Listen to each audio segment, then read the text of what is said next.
Hi, I'm Teagan, and in the next 3 minutes, I'm going to tell you about my favorite biome on Earth, our coral reefs. Do you love the ocean? Many people would say yes to that question, but when they think of the ocean, they may think of beaches and larger sea creatures. Oceans cover 71% of the Earth and are the habitat for millions of different species. One of the most important ocean biomes is the coral reef.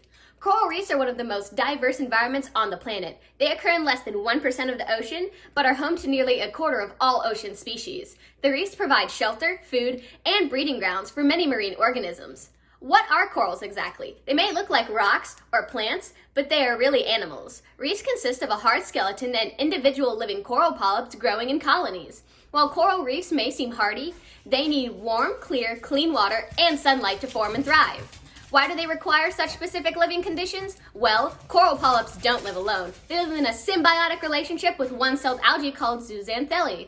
The polyp and the algae cannot make it without the other. The zooxanthellae live inside the polyp's body, giving the algae a great place to live. They contain chlorophyll that turns sunlight into food and oxygen, which the zooxanthellae provide to the coral polyp. It's a win-win relationship.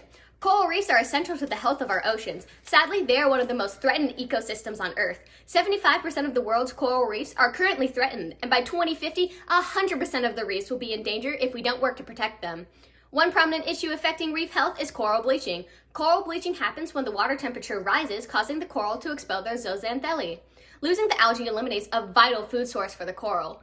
Though coral can survive a bleaching event, this makes them more susceptible to disease and death. The leading cause of coral bleaching is climate change. As the Earth warms up, the ocean warms as well. The higher water temperature can stress the corals and interrupt the coral-zooxanthellae relationship.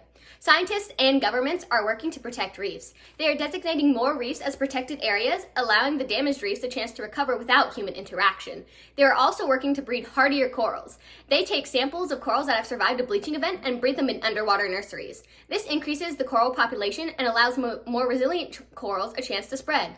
Why should you care about the reefs? They are an important ecosystem for people and the Earth. Reefs support over 500 million people worldwide in many ways. Scientists have also developed treatments for numerous diseases using chemicals from ocean plants and animals. And ultimately, we should care about protecting reefs because they are a part of our Earth. The permanent loss of such a biodiverse environment would be detrimental to the health of our world. Finally, how can you help? Protecting our reefs does not require you to do it all. Every person can do small things that can have a significant effect. Trying to live sustainably and reduce your carbon footprint will help fight the effects of global warming and mitigate the larger threats to reef ecosystems. We can all be a part of the solution to save coral reefs and our oceans.